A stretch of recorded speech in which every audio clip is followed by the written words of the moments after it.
తనకంటూ ఒక చిన్న ఇల్లు లేదా ఒక చిన్న స్థలము ఉండాలని ప్రతి ఒక్కరి కల. ఆ స్థలము మనకి కష్టకాలంలో, అవసరానికి లేదా పెట్టుబడి పరంగా అయినా సరే భూమి ఎప్పుడు ఉపయోగపడుతుంది. కానీ ఎక్కడ కొనాలి అన్నదే బిగ్గెస్ట్ పజిల్. హైదరాబాద్ ముంబై హైవేలో ఇన్వెస్ట్ చేసి మంచి రిటర్న్స్ చూసిన వారు చాలా మంది. అయితే ఐఐటి కంది టు శంకర్పల్లి స్ట్రెచ్ లో ఒక HMDA approved RERA certified venture 100 feet road facing venture all developments complete చేసుకుని ఉంది. ఇందులో విల్లా ప్లాట్స్, విల్లాస్ కోసం ఇది అలొకేట్ చేశారు. యాక్చువల్ గా సరౌండింగ్ వెంచర్స్ తో కంపేర్ చేస్తే ఈ యొక్క వెంచర్ లో ప్రైస్ కూడా చాలా చాలా వయబుల్ ప్రైస్ ఉంది.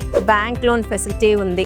రోడ్స్ పరంగా కూడా 100 ఫీట్ రోడ్స్ తో పాటు మల్టిపుల్ రేడియల్ రోడ్స్, మంచి కనెక్టివిటీ ఉంది. ఈ యొక్క ప్రాజెక్ట్ కి సంబంధించి నేను ఒక గైడెడ్ టూర్ ఒకటి చేశాను. దానికి సంబంధించిన లింక్ కింద ఇస్తున్నాను, క్లిక్ చేసి వాచ్ చేయండి. ఈ వెంచర్ కి సంబంధించి ఏదైనా ఇంకా డౌట్స్ ఉంటే గనక స్క్రీన్ పైన ఇచ్చిన కంపెనీ వారి నంబర్ కి ఇమిడియట్ గా కాల్ చేయండి.